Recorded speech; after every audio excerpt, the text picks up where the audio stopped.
আজিৰ এই সভাত মুকলি সভাত অংশগ্ৰহণ কৰিব অসম সাহিত্য সভাৰ প্ৰধান সম্পাদক দেৱজিৎ বৰা ডাঙৰীয়া আমাৰ মাজত তিনিটা পুঁজি তেখেতে অংশগ্ৰহণ কৰিব।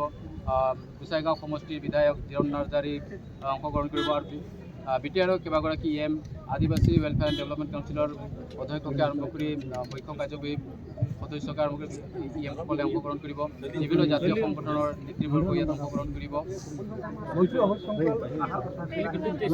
তেখেতে এতিয়ালৈকে কনফাৰ্মেশ্যন জনাই তেখেতে ইতিমধ্যে ৰাভা আসামৰ যিটো ৰাভা আসামৰ নিৰ্বাচনত ব্যস্ত হৈছে। গোৱালপাৰাত আছে তেখেতে কৈছে যে মই চেষ্টা কৰিম গোৱালপাৰাত আছে মই মানে অহাৰ সম্ভাৱনা এটা আছে মানে আৰু আমি যদি তেওঁলোকে নাহে চৰকাৰ পক্ষক আমি ক্ষেত্ৰতে তেওঁলোকক আমি এটা মানে স্পষ্ট হ'ম যে আমাৰ প্ৰতি তেওঁলোকৰ সহযোগিতা নাই।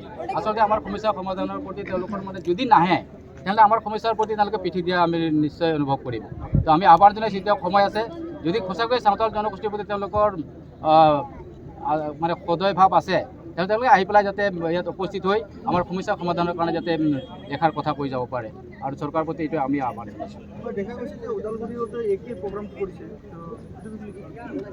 ওদালগুৰিত এটা সাংস্কৃতিক অনুষ্ঠান কৰিছে কৰিছে এইটো হ'ল কামৰূপ বিশ্ব মহোৎসৱ আৰু ছাত্ৰ সন্থা প্ৰতিষ্ঠা দিৱস আৰু অধিৱেশনটো এটা সুকীয়া।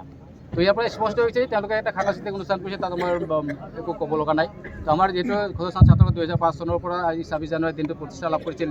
বিশেষকৈ আমি আজি গৌৰৱান্বিত যে এই গোসাইগাঁৱৰ হাৰাপুতাতে ছাত্ৰ সন্থাই জন্ম লাভ কৰিছে 2005 চনৰ 26 মাৰ্চত।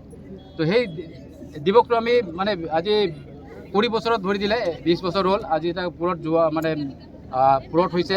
এই বছৰত যিটো অনুষ্ঠান ইয়াতে আমি অনুষ্ঠিত কৰিব পাৰিছোঁ আৰু ছাত্ৰ সন্থাৰ কেন্দ্ৰীয় কমিটি আৰু গোসাইগাঁও জিলা কমিটিৰ আতিথ্যত এই অনুষ্ঠানটো অনুষ্ঠিত হৈছে। ইয়াৰ পৰা আমাৰ স্পষ্ট হৈছে যে আমি ছাত্ৰ সন্থাই প্ৰতিষ্ঠা দিৱস কেন্দ্ৰীয়ভাৱে ইয়াত উদযাপন কৰিছোঁ আৰু বাৰ্ষিক অধিৱেশনখন ইয়াতে উদযাপন হৈছে আৰু বিশেষকৈ ছাত্ৰ সন্থাৰে কিছু অংশই তেওঁলোকে হেৰি সাংস্কৃতিক মহোৎসৱ তেওঁলোকে ওদালগুৰিত অনুষ্ঠিত কৰিছে। Thank U.